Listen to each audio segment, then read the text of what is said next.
Ajmahari here. It will be another comment response. However, the topic is when the codependent person thinks that they were so in love with the borderline, when things were going better, and of course in the idealization phase especially, there was so much love, says a lot of people with codependency still. So this person is adamantly responding to me, starts off by saying, you say that was not love. The statement is only part accurate, apparently. Okay, so that's what this is going to be about, and then some. And this commenter commented on a short I did. BPDX discarded you. It's over despite your denial. See, because I'm just really full of good news. No, I'm not. And, for that, I really feel for people. But I want to keep it real here to help people heal. I'm out here to work with you if you resonate with me. I have 33 and a half years experience helping clients out of these relationship situationships, how to heal codependency, family of origin issues, and more. So, commenter says, you say this was not love.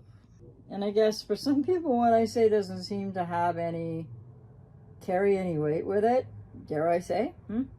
But I mean in the sense of, like, I am an expert in this area, but like a lot of people seem to want to tell me that they're more expert in this area. Okay, all right, it's interesting. This statement is only part accurate. If you say so, if you think so, that's up to you. Commenter goes on, it was love for one of the people, and it sure seemed like love for both for most of the time. Maybe it wasn't love for the girl with BPD, but it was love for the person without BPD. What's the commenter alluding to here? It was definitely, so I think they're talking about largely the idealization phase. It was really the non-borderline feeling love for the person in the idealization, and there was love coming back from that person who didn't seem to have BPD then. Yeah, the idealization phase, they're people pleasing you, they're, some people say, seducing and other things to you, but they can't make you do anything that you don't choose to do, whether you understand why you're choosing that consciously or not, which would be when you didn't know, and in the idealization phase. There was really love going back and forth. It was great because it's full of denial. So if the commenter means to be describing the idealization phase, guess what? Borderline is not loving you then either. Borderline is not seeing you. The borderline is idealizing you, but they're mirroring you. They're doing a whole lot of things to get you to like them, and then you come together really quickly, and then splits of evaluation happen, or a major splits of evaluation, and you're starting to see something else, and you don't know what to do with that, because nobody wants to kind of go like, oh, this isn't what I thought it was. Also, it must be said, because of the way this commenter phrased this, the person that you meet in the beginning, who idealizes you, mirrors you, says you're the greatest thing since sliced bread, and seems to love everything you do and think and say, which isn't really real, okay? But people find this out later. Well, she had BPD as much then as she did after the split-state evaluation and the ending of the honeymoon phase. And then you're starting to see this different person. So another thing this commenter is kind of saying is, gee, I really loved who I thought she was, but then she turned out to not really be that person, so then I don't know. If you think that you're still in love with the person with BPD, my question is, who are you actually in love with? Because you don't know who they are. Neither do they. So what are you in love with? Their potential? A fantasy? Are you pursuing them because they're just like your mother or your father, or from childhood woundedness? Because there's really high correlation to that. There are people with codependency. So the commenter continues, it was everything that I dreamed of and everything I had wished for in a partner and in a relationship. And I would take it again. That's in the idealization phase. It seems like you've just found the person of your dreams. and the love of your life and your quote soulmate, unquote. But you haven't really. But people believe that in the idealization phase and may remain in denial about that after the honeymoon phase ends abruptly with a devaluation split. She was loving and caring and understanding, along with honest and fun.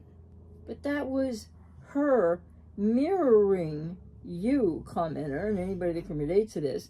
That wasn't her really being, unfortunately, who she really is, because she can't be that person because she has BPD, and what that really means, that she doesn't know herself, that she doesn't have that confidence, she doesn't have that ability to emotionally consistently, congruently relate to anyone else.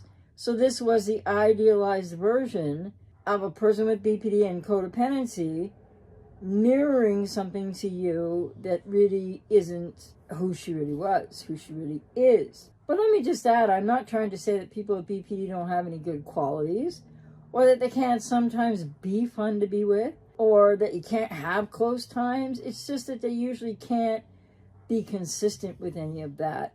And when you have a close time, they're going to do the push. And then when there's a distancing time, they feel like you abandoned them when you didn't.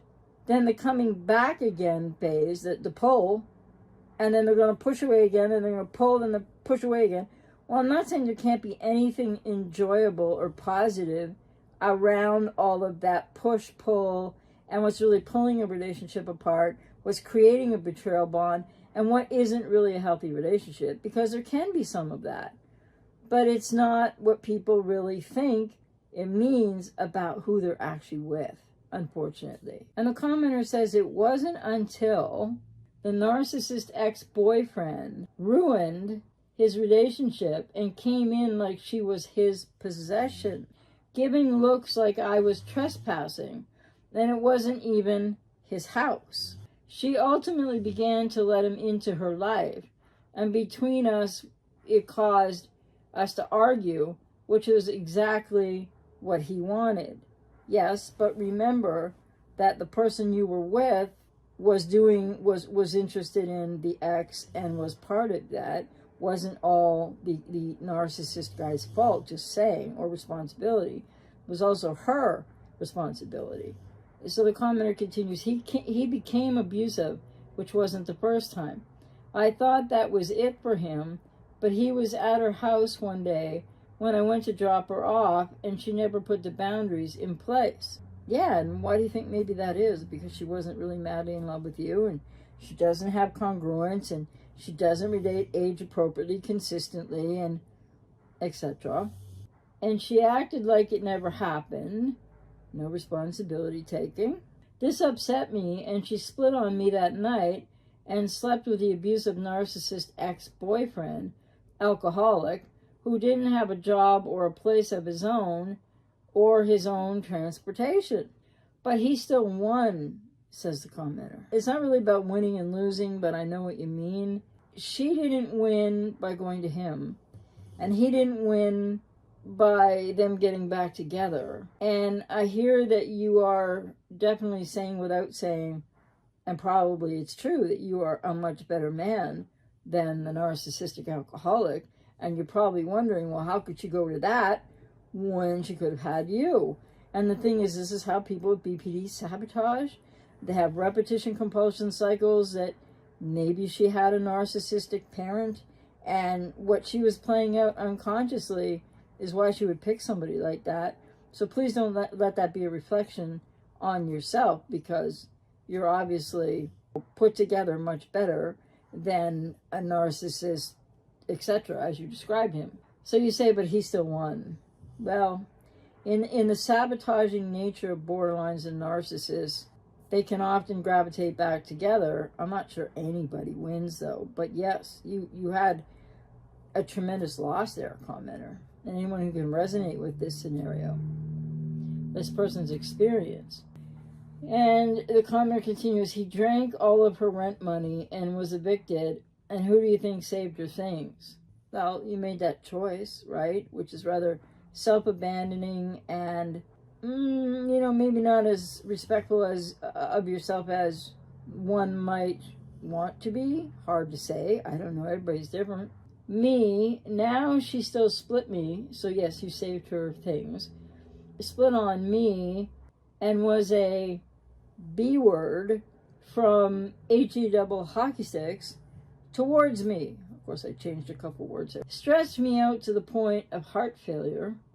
Well, I'm really sorry to hear that, but in as much as the dynamic and some of her actions stressed you out, and then you had that very major health issue, your choices were involved in that too. But I mean that with no judgment and compassion. I'm really sorry to hear that you had heart failure. You were so stressed out in this relationship. However, there might have been something else going on with that too. But as I'm always talking about, that being with these people can really affect your physical health as well. And I just want to insert here, yes, I have a medical situation going on where I had flare-up of a lot of weight gain. We're working on that with the doctors. And I just wanted to say, as much as this doesn't look healthy, I'm fairly healthy in spite of this. And the hope is that we will get this reversed again, but maybe like it will stay, like I'll stay at a lower weight. So I don't have an eating disorder and it's not emotional. So when I'm talking about people's physical health, I'm aware of mine, but as much as it doesn't look like I'm very healthy, I'm doing pretty well. It's a medical condition. Okay. So, but I'm really sorry to hear, commenter, that you were so stressed to the point of heart failure. And I'm really glad that you're okay, at least physically, right? I don't know where you are emotionally. And the commenter continues, I know I'm trauma bonded now, but I, without a doubt, love that girl with all of my heart. Well, I hear you. And this is you reporting your experience and your feelings. So I hear you on that. Stronger love than I've ever had with another person ever. Well, you know what, commenter and anybody that resonates with this, I hear you. And I know that you believe that. The point is, though, if you get into a healing recovery journey to examine that and why that might have felt that way and why you do believe that, you might come to realize that it wasn't really the strongest love ever. This is the person you love the strongest ever. Because I'm not saying you didn't experience that. That's what you're reporting your experiences. I believe you. But if you get into a healing recovery journey, you might find out a little bit more about why it felt that way and you believe that, but it might not exactly be a reflection of how strong your feelings of love were and why. So it's a little complicated. I want to leave it a little vague there because I don't want to say anything too specific when, like I will say specific things to clients, but not here on the channel. I think it's best left just like that. This person, who, by the way, I recognize her name. I think they've been on my channel or watched videos before and commented quite a while ago, if I recall.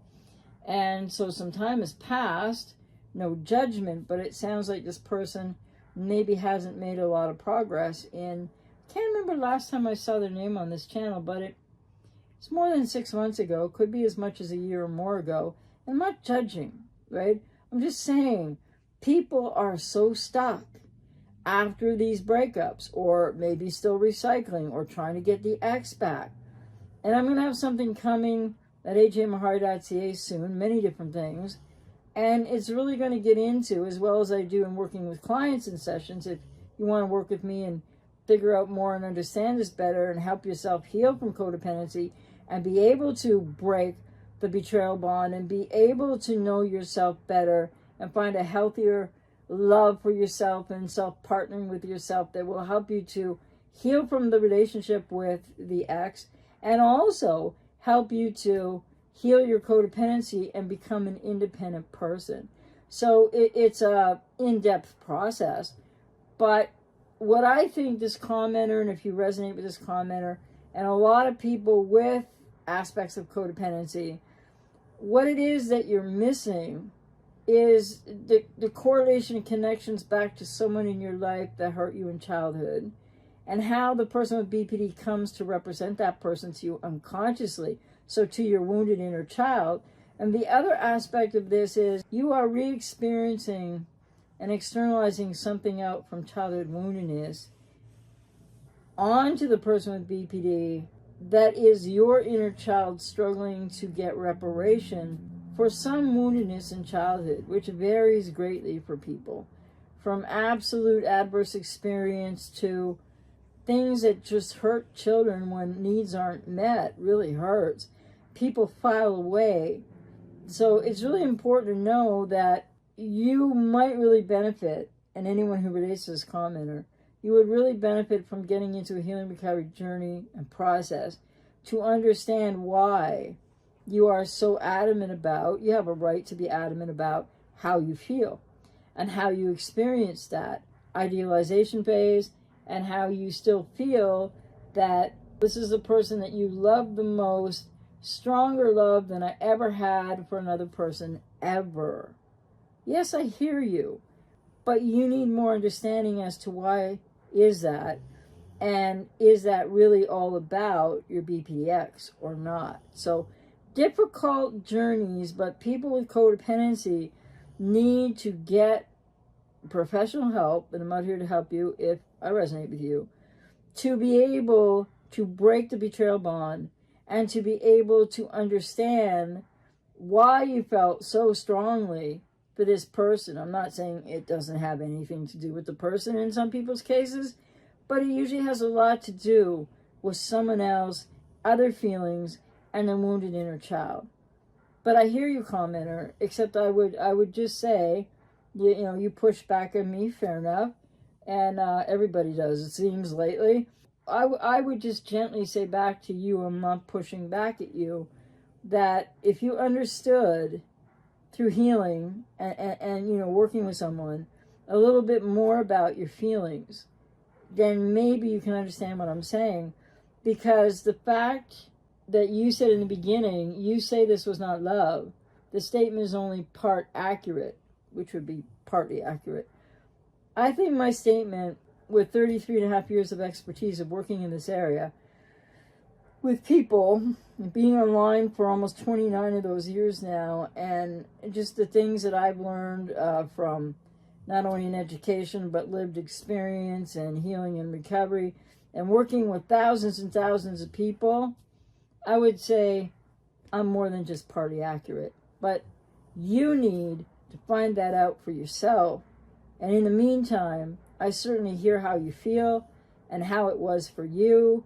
And that's important, but it's also important that you get into help or a process of healing recovery so that you can learn more about why would I be saying to you that I'm not just partly accurate.